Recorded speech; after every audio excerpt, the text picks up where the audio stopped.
कराची में पाकिस्तान का सबसे बड़ा कोकेन का नेटवर्क पकड़ा जाता है, जिसकी हेड है अनमोल पिंकी।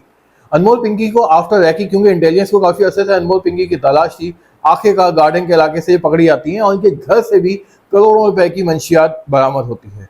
अनमोल पिंकी का जो नेटवर्क था वो कराची, लाहौर, इस्लामाबाद जैसे बड़े शहरों में था और ये किया करती थी कि 10,000 रुपये ग्राम के हिसाब से कोकेन खरीदा करती थी और फिर ये इसको मैनिपुलेट करके उसमें चेंजेस करके केमिकल्स का एडिशन करके 40,000 रुपये ग्राम तक ये बेचा करती थी। जब इनके मोबाइल को ट्रेस किया जाता है और देखा जाता है तो उसमें कई पुलिस वाले भी शामिल होते हैं, सियासतदान, एक्ट्रेस, और ये तो अब आहिस्ता आहिस्ता मालूम होगा कि इनके पीछे कौन कौन सी शख्सियत ऐसी हैं जिनका इनके ऊपर हाथ भी है और जो इनकी कस्टमर्स थे।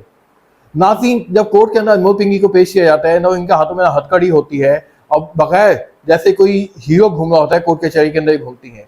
इस पाकिस्तान जैसे मुल्क के अंदर जहाँ पे कोई 5,000 की भी चोरी कर लेता है तो उसको हथकड़ियाँ पहना दी जाती हैं, उसके पुलिस वाले जैसे नॉर्मली कहते हैं कि लित्र मारे जाते हैं। लेकिन जब कोई ऐसा बिजनेस करता है जिसकी वजह से इस मुल्क की नस्लें तबाह और बर्बाद हो जाती हैं, जिसकी वजह से खानदान के खानदान उजड़ जाते हैं, लेकिन जब ऐसे लोगों को कोर्ट के अंदर पेश किया जाता है तो एज हीरो क्यों पेश किया जाता है, ये बात समझ में नहीं आती। या तो ये वो कॉन्फिडेंस है जो अनमोल पिंकी जैसे लोगों को देता है कि भाई हमारे ऊपर जिनके हाथ हैं, जिनको या तो हर दफा हिस्सा जाया करता था, वो मुझे बचा के ले जाएंगे। अब जो लोगों की जो नजरें हैं वो कानून की तरफ हैं कि क्या कानून साफ दे पाएगी, क्या कानून अनमोल पिंकी जैसे लोगों को वाकई में इबरत का निशान बनाएगी या नहीं बनाएगी। अब हमें सिर्फ और सिर्फ इंसाफ का इंतजार है और हम चाहते हैं कि वाकई में अनमोल पिंकी को ऐसी सजा दी जाए जैसा जिसकी हकदार है।